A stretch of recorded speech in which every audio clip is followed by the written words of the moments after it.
Hi, welcome to our channel where we share the most intriguing stories.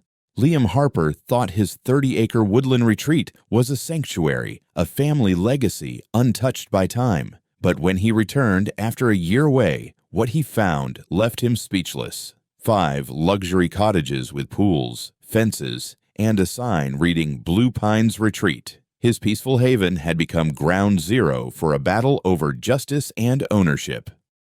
Liam Harper leaned back in his car seat as the winding road cut through a dense forest of towering pines. The late afternoon sunlight filtered through the leaves, casting flickering patterns on the hood of his truck. The air smelled of pine needles and damp earth, a stark contrast to the sterile urban air he had left behind. This was his escape, his inheritance, a sprawling 30-acre woodland that had been in his family for generations. His father had often spoken of the land with reverence, recounting tales of its natural beauty and the tranquil life it promised. It had been passed down from Liam's grandfather, who had lived out his final years tending to the property. For Liam, this was more than land. It was a connection to his roots, a place where he hoped to build his future away from the noise of city life. The property included a charming yet slightly dilapidated ranch-style house nestled near a bubbling stream. The house was surrounded by open meadows, clusters of wild flowers, and a forest that stretched far beyond what the eye could see. A small wooden bridge spanned the stream, leading to trails his grandfather had carved out decades ago.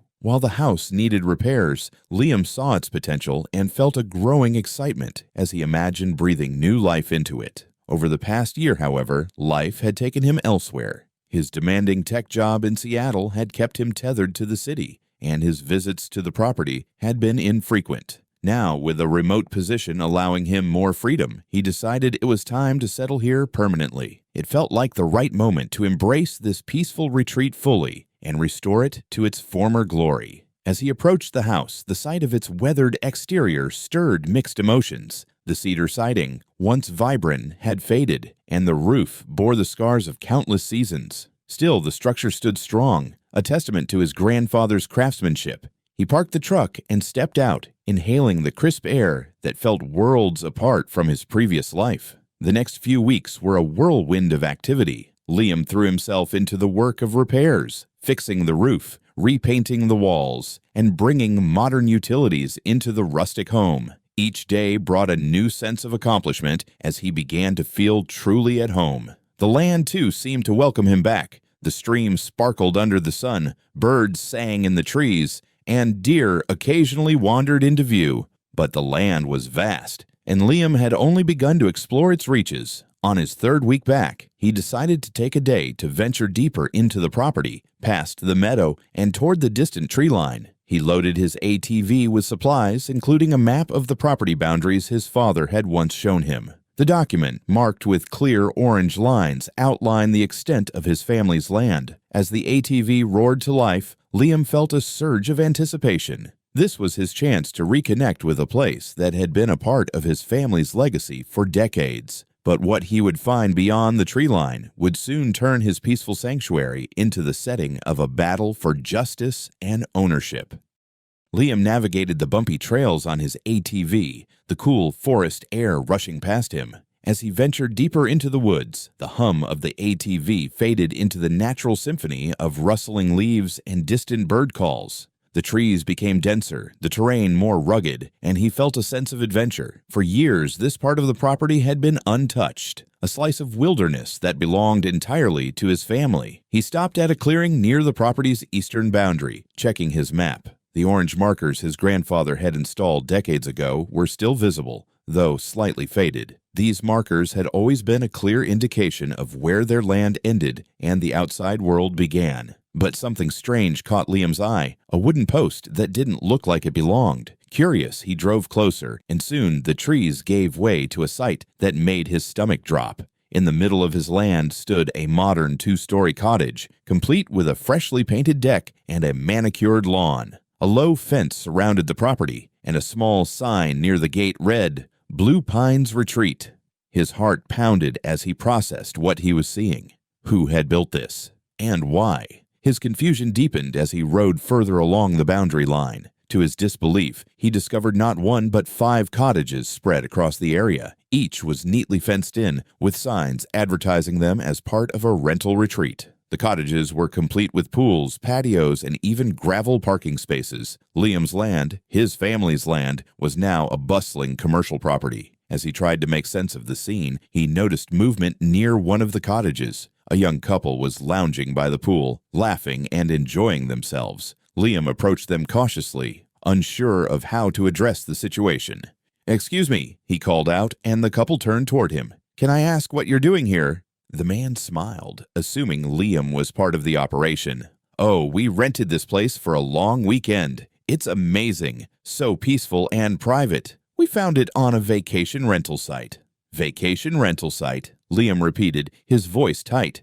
"Do you know who owns this place?" The woman shrugged. "We booked through someone named Karen. She handles the rentals. Lovely lady, very professional." Liam's mind raced. Karen, his neighbor down the road. He had met her briefly a year ago when she welcomed him back to the area. At the time, she seemed friendly, complimenting his property and expressing admiration for its beauty. But now it appeared that admiration had turned into something much more sinister. He asked for Karen's contact information, which the couple willingly provided. Taking a deep breath to calm his rising anger, Liam dialed the number. The line connected, and a cheerful voice answered. "This is Karen. Which cottage are you interested in?" Liam clenched his teeth, masking his frustration. "I'd like to discuss the cottages. Can we meet in a couple of days? I want to see them in more detail before I make any decisions." Karen agreed enthusiastically, setting a time for their meeting. As Liam hung up, his hands trembled, not with fear, but with determination.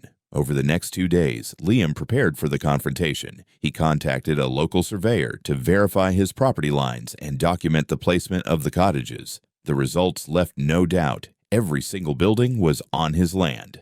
Armed with these findings, he filed a report with the local authorities and hired a real estate attorney to draft a lawsuit. Karen's actions were not just a breach of property rights. They were a blatant attempt to capitalize on what didn't belong to her. The cottages, the fencing, the landscaping, all of it was unauthorized.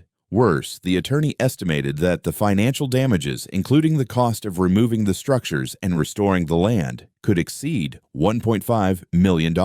As the day of their meeting approached, Liam steeled himself for the battle ahead. He knew he had the law on his side, but Karen's audacity suggested she wouldn't back down without a fight. This was no longer just about the cottages. It was about reclaiming his land and protecting his family's legacy.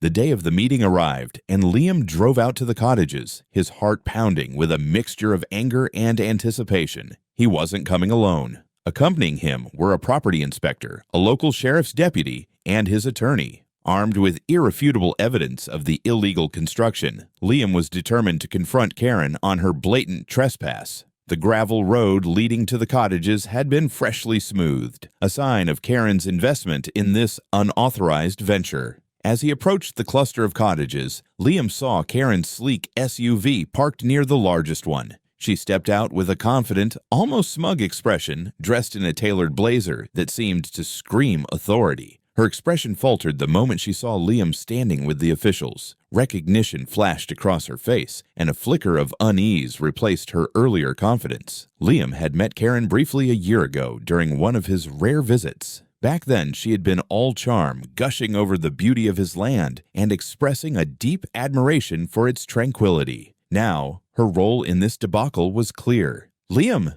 Karen called out, forcing a bright smile as she approached. "What a surprise. I wasn't expecting you to bring company."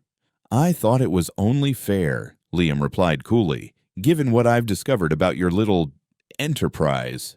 Karen's smile froze, and she straightened her shoulders, trying to maintain her composure. "I'm not sure what you mean. Everything here is perfectly legitimate. I've invested a lot of time and money into making this place a retreat that people can enjoy." Liam motioned toward the sheriff's deputy, who handed Karen an official document. Her expression darkened as she skimmed the papers, her lips tightening with each line. "This is a formal notice," Liam explained. "You have 14 days to remove all structures from my property. Additionally, we've filed a lawsuit for damages exceeding $1.5 million. And," he added with deliberate emphasis, "the authorities are investigating this operation for potential tax evasion and illegal business activities." Karen's face flushed a deep red as she turned to the officials, her voice rising. "This is absurd. I have every right to this land. My husband and I bought it fair and square. I even have documentation to prove it." "Then you won't mind showing it to us?" Liam's attorney interjected, his tone sharp. Karen rummaged through her handbag, producing a set of papers and thrusting them toward the attorney. As he examined them, his frown deepened. "These documents are highly suspect," he said after a moment. "They claim that Liam's father transferred ownership of this portion of the property to you before his passing. Conveniently, there's no record of this transaction in the county archives." Karen's voice grew shrill. "It's not my fault if the records were misplaced. This land is mine now, and I've done nothing wrong." Liam stepped forward, his voice calm but firm. "Karen, you've known all along this land wasn't yours. The survey markers were there. The records are clear. And yet, you built 5 cottages, advertised them, and started renting them out as if you owned the place. This isn't a misunderstanding, it's theft." Karen's composure cracked further. "You don't understand how much I've invested in this. Do you know how much money these cottages bring in? They're fully booked for the summer." "That's not my problem," Liam replied. "What you've done is illegal, and now you're going to face the consequences." The sheriff stepped forward, his voice steady. "Ma'am, you'll need to comply with this notice. Failure to do so will result in further legal action, including potential criminal charges." Karen's confident facade shattered entirely as she realized the weight of the situation. Her gaze darted from the documents in her hands to Liam's resolute expression. With a venomous glare, she spat, "This isn't over. I'll see you in court." Liam simply nodded. "That's exactly where this is headed." As Karen stormed back to her SUV, Liam felt a sense of vindication. This was far from over, but the first battle had been fought, and he had the upper hand. Liam had anticipated that Karen wouldn't back down easily, but he hadn't expected just how far she would go. A few days after their confrontation, his attorney notified him that Karen had officially filed a counterclaim. In her lawsuit, she accused Liam of defamation, harassment, and attempting to steal her lawfully acquired property. What surprised Liam even more was the court's acceptance of the suspicious documents Karen had provided, temporarily halting the removal of the cottages until the ownership dispute could be resolved. "It's a delay tactic," his attorney Emily explained during a late-night strategy session. "She knows those documents won't hold up under scrutiny, but by filing this counterclaim, she's buying time and putting pressure on you." The next few days proved Emily right. Karen began escalating her efforts to intimidate Liam. Passive-aggressive messages started showing up in his mailbox, and he noticed Karen's SUV idling on the road near his driveway more than once. Then one evening, she showed up at his door, accompanied by her attorney. Liam greeted them cautiously, with his phone's recording app discreetly running in his pocket. Karen was surprisingly cordial at first, offering what she called a reasonable solution. "We don't need to drag this into a lengthy legal battle," she said with a forced smile. "Here's what I propose. I'll pay you $200,000 up front, and you let the cottages stay. You'll even get a cut of the profits each month. It's a win-win for both of us." Her attorney nodded in agreement. "This is the best way forward for everyone. The documents we've provided prove Karen's legal claim to part of this land. Fighting this in court will be costly and time-consuming, with no guarantee of a better outcome." Liam raised an eyebrow, his voice calm but firm. "The only documents I recognize are the ones showing this land has belonged to my family for generations, and I'm not interested in making a deal with someone who built on my property without permission." Karen's smile wavered, replaced by a flash of irritation. "Fine. How about $500,000? That's more than generous, considering your land was just sitting here unused before I brought value to it." Liam stood his ground. "This isn't about money. It's about respecting what doesn't belong to you. My answer is no." Karen's attorney leaned in, his tone shifting to one of veiled threat. "I'd think carefully before rejecting this offer. A prolonged legal battle could get ugly, and who knows what might happen while we wait for the courts to decide." Liam's jaw tightened. "Is that a threat?" The attorney backpedaled, forcing a chuckle. "Of course not. Just food for thought." Liam held the door open.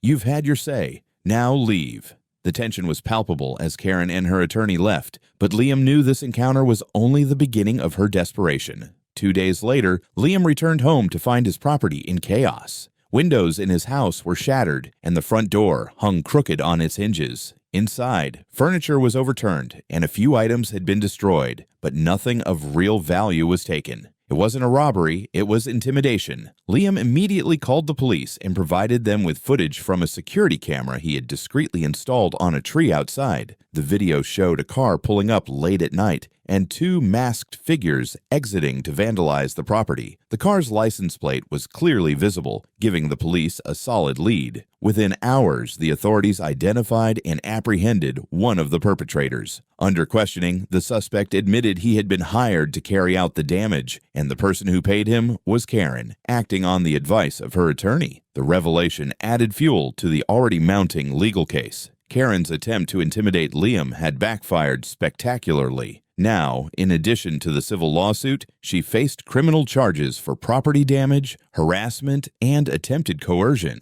As Liam reviewed the updated legal filings with Emily, she couldn't hide her grim satisfaction. "She's finished," Emily said. "Between the forged documents, the illegal construction, and now this. There's no way Karen walks out of this without serious consequences." For the first time in weeks, Liam felt a sense of relief. The battle wasn't over, but the tide was finally turning decisively in his favor. The fallout from Karen's actions was swift and far-reaching. Her attempted intimidation had not only strengthened Liam's case, but also exposed her reckless disregard for the law. As the court hearings progressed, it became clear that Karen's position was crumbling under the weight of evidence against her.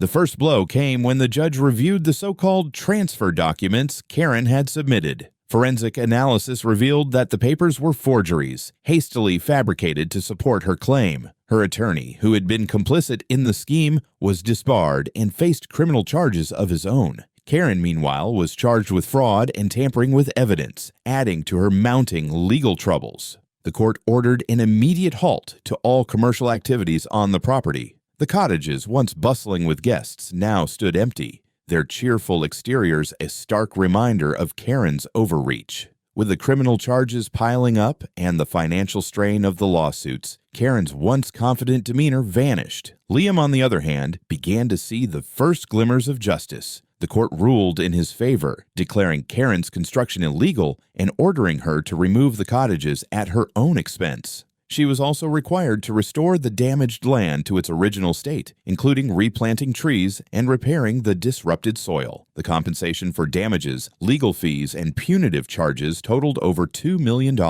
a crushing blow for Karen. But the consequences didn't end there. Karen's reputation in the community was irreparably damaged. As news of the case spread, neighbors who had once admired her ambition began sharing their own grievances. Stories of her manipulative tactics and entitlement painted a clear picture of someone who had long relied on intimidation to get her way. Liam, by contrast, found himself gaining respect and support from the local community. Many neighbors reached out to express their solidarity, offering help with the restoration of his property. Local volunteers joined him to clear debris left behind by the cottages and prepare the land for replanting. One neighbor even donated seedlings from their own property to help replace the lost trees. The process of restoring the land wasn't quick, but it was rewarding. Liam worked tirelessly alongside the volunteers, slowly bringing the property back to its former glory. The sight of new trees taking root and the return of wildlife to the area filled him with a profound sense of accomplishment. Beyond the physical restoration, Liam also found a renewed sense of purpose. The experience had tested his resolve and forced him to stand firm in the face of adversity. Though it had been a long and grueling battle, he had emerged stronger and more determined to protect what was his. Karen's fate, meanwhile, served as a cautionary tale. With her finances in ruins and her reputation shattered, she was forced to sell her own home at a significant loss to cover the court-ordered damages. Rumors swirled that she had moved out of state to live with a relative, far from the community she had once tried to dominate. For Liam, the conclusion of the ordeal was more than a personal victory. It was a reminder of the importance of accountability and the power of standing up for what's right. As he sat on his porch one evening, watching the sun set over the newly restored land, he felt a deep sense of peace. The forest, quiet and resilient, seemed to echo the lessons of the past months. That justice, though sometimes slow, always prevails when one is willing to fight for it. Liam stood at the edge of his property, the early morning mist curling around the newly planted trees. The land, once marred by illegal construction and reckless intrusion, was beginning to look like its old self again. The vibrant greenery and gentle rustle of leaves felt like a triumphant return to peace. A victory not just over Karen, but over everything she had tried to take from him. The legal battle had been grueling, stretching over months and testing Liam's patience and determination. But in the end, justice prevailed. Karen's elaborate schemes to claim the land and profit from it had crumbled under the weight of truth and law. The cottages had been dismantled, leaving no trace of the unauthorized retreat. The scars they had left on the land were being healed, tree by tree, thanks to the support of Liam's neighbors and volunteers. As Liam reflected on the journey, he couldn't help but marvel at how much he had learned about himself. What had started as a confrontation over property had evolved into something much larger, a fight for legacy, integrity, and accountability. He had stood firm in the face of manipulation and intimidation, refusing to be bullied into giving up what was rightfully his. Karen's downfall served as a stark reminder to the community about the consequences of arrogance and entitlement. Her desperation to cling to a facade of success had cost her everything: her finances, her reputation, and even her home.